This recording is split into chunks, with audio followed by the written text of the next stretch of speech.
Oke, sebelum mulai materi pada pagi hari ini, kita berdoa bersama-sama dulu yang akan dipimpin oleh ketua kelas. Silahkan Mbak Anggun. Untuk memulai belajar pada pagi hari ini, mari kita berdoa. Terlebih dahulu berdoa, mulai. Bismillahirrahmanirrahim. Amin. Oke, anak-anak, Ibu ingin tanya, apakah hari ini masuk semua? Tidak. Siapa yang nggak masuk? Raisa. Raisa kenapa? Tidak tahu. Oh ya udah, semoga minggu depan Raisa bisa masuk belajar kembali di sini ya anak-anak. Iya. Oke, hari ini kita akan belajar tentang norma dalam kehidupan di rumah, sekolah, dan juga di masyarakat. Di sini anak-anak udah ada yang tahu belum apa sih norma itu? Belum tahu ya? Oh, oke. Hari ini kita akan belajar dan menggali tentang norma dalam kehidupan, serta kita juga akan belajar tentang contoh-contoh norma-norma yang ada di kehidupan kita dan juga dampak-dampaknya kalau kita mengikuti dan tidak mengikuti norma-norma itu.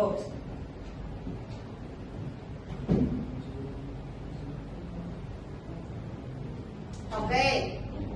Makna norma dalam kehidupan. Apa itu norma? Siapa yang mau membaca? Oke, Mbak Intan silahkan. Norma adalah aturan atau pedoman yang mengatur perilaku manusia dalam bermasyarakat. Norma membantu kita membedakan mana yang benar dan salah, baik dan buruk, pantas dan tidak pantas. Baik, terima kasih Mbak Intan. Di sini anak-anak udah paham belum? Sudah sih, Bu. Oke, Ibu jelaskan ya. Jadi norma adalah aturan atau pedoman yang mengatur perilaku manusia dalam bermasyarakat.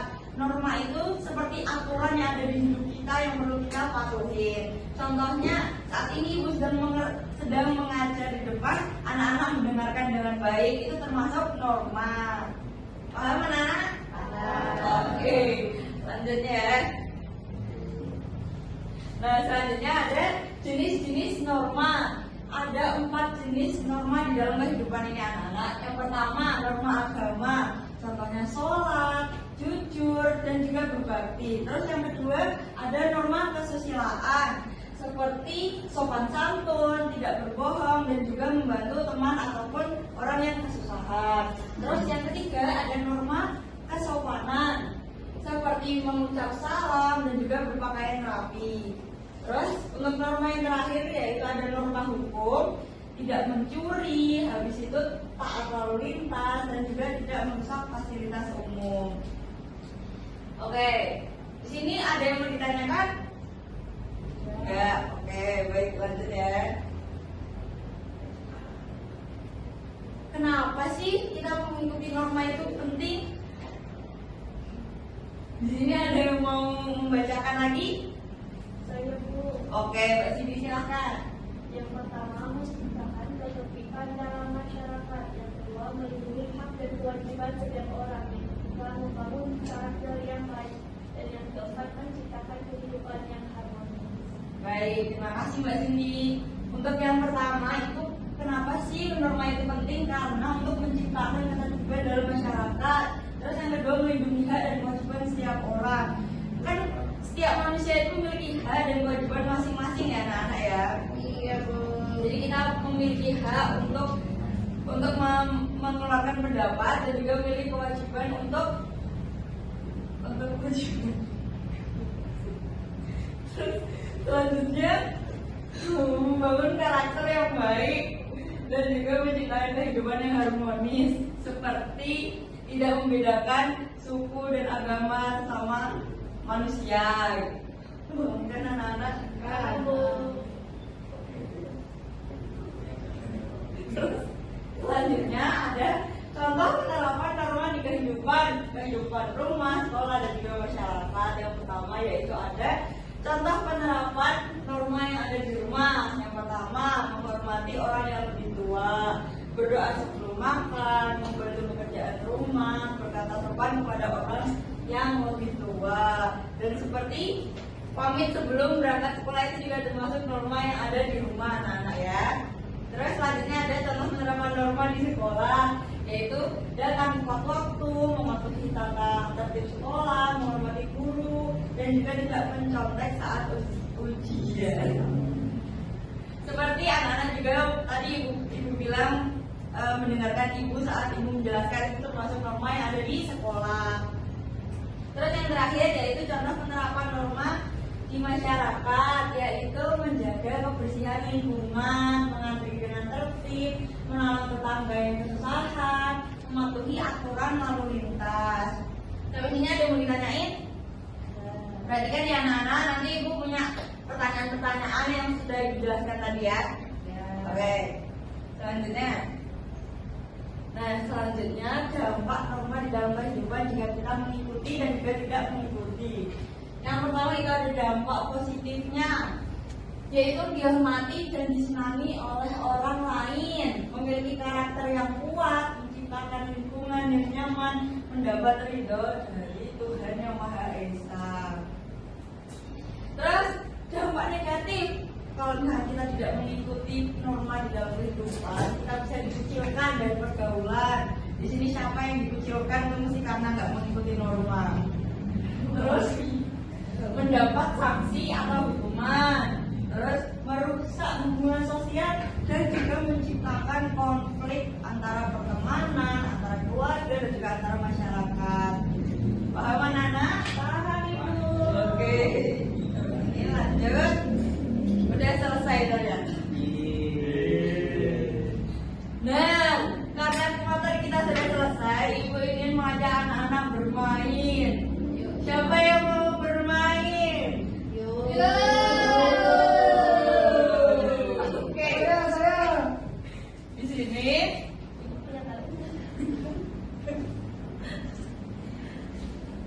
Bentar ya anak-anak.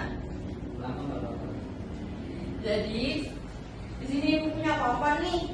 Nanti semua anak bisa maju dan ibu bakal kasih kartu ini dan nanti anak-anak sesuaikan mana yang termasuk norma di rumah, sekolah ataupun di masyarakat. Paham? Oke, yuk maju semua. Semuanya maju. Maju aja.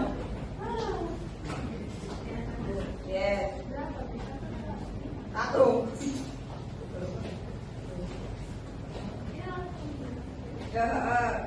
Sesuai normanya ya anak-anak ya.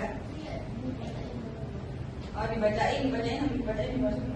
Pamit berangkat sekolah, termasuk norma sekolah. Ya. Membantu ibu di rumah ibu. Tidak mendengarkan. Berbakti bersama warga masyarakat. Sesama tetangga masyarakat. Ya benar. Tepat waktu datang ke sekolah. Betul. Anak mengantri beli jajan. Betul. Ya, menjaga tangan sebelum bicara. Sekolah. Membuang sampah pada tempat sampah di sekolah itu. Ya. Menyeberang di zebra cross masyarakat. Betul. Pintar sekali anak-anak. Tepuk tangan semuanya.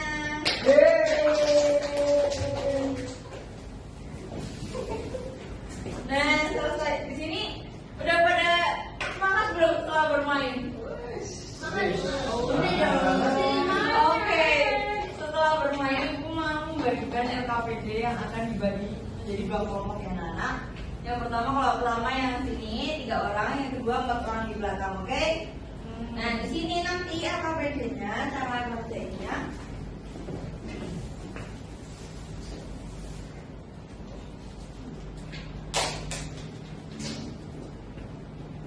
Di sini ada gambar pot kan anak-anak. Nah, nanti ibu akan bagi masing-masing kelompok masing-masing kelompok 1 gulungan kertas yang nanti bakal ditacepin ke dalam pos ini anak-anak. Paham atau tidak? Paham. Oke, paham ya. Nanti disesuaikan ya. Tadi udah dengerin kan ibu jelasin. Jadi nanti ada yang penerapan norma kesopanan, kesusilaan, hukum dan juga agama. Sesuai sama potnya ya kerjanya. Oke, ibu bagi dulu.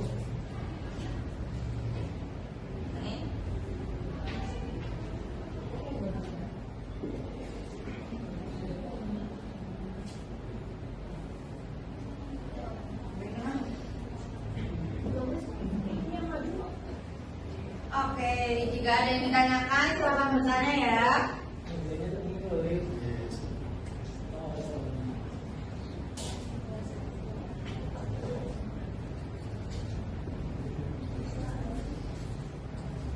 Itu penerapannya tuh Itu betul-betul sopan apa dulu?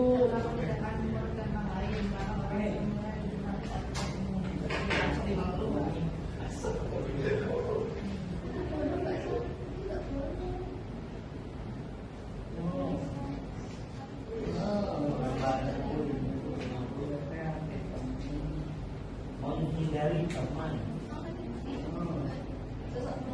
yang sedang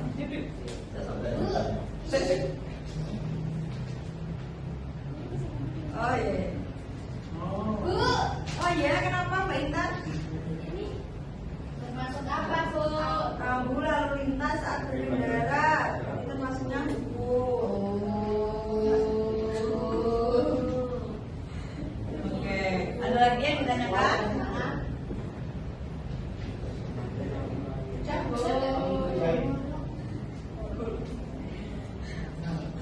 Udah selesai? Oke, sekarang Ibu mau salah satu kelompok untuk maju ke depan dan presentasiin hasil kerja kelompoknya. Ayo.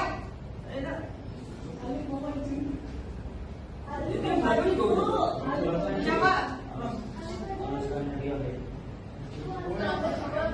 Oke, kelompok dua siapa yang maju? Ayo, Mas Ali. Mas Yusuf. Ayo Mas Yusuf. Bunganya jatuh. Bunganya jatuh, Bu. Ya, Gak apa-apa. Berguguran.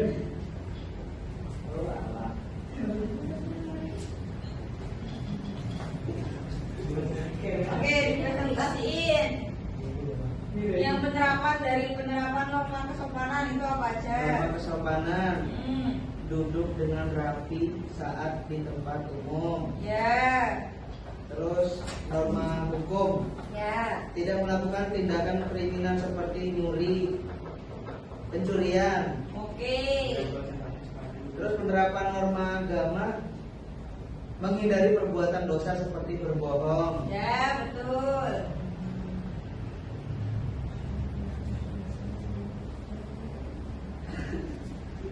Penerapan norma kesusilaan, tidak melakukan tindakan yang merugikan orang lain. Oke, pintar sekali. Gimana anak-anak yang lain? Betul gak? Benar. Oke. Oke, selesai mengerjakan SKPD. Sekarang materi kita pada hari ini udah selesai nih anak-anak. Nah, untuk hari ini kita belajar apa aja sih? Norma. Apa aja? Betul sekali anak-anak. Seperti yang ada di layar, Ibu punya kesimpulan untuk hari ini. Jadi norma adalah aturan yang membantu kita berperilaku baik dan menciptakan kehidupan yang tertib serta harmonis. Dengan menerapkan norma di rumah, sekolah, dan juga masyarakat, kita dapat menjadi pribadi yang bertanggung jawab, sopan, dan menghargai orang lain. Yuk kita biasakan menaati norma dalam kehidupan sehari-hari, mulai dari hal-hal yang kecil. Oke. Untuk minggu depan kita akan belajar tentang hak, kewajiban, dan juga tanggung jawab. Ibu harap anak-anak di sini belajar mandiri dulu di rumah biar minggu depan udah pada paham materinya. Oke? Oke, Bu. Oke.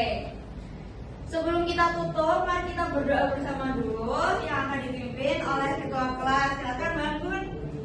Untuk mengakhiri pembelajaran pada siang hari ini, mari kita berdoa terlebih dahulu. Berdoa mulai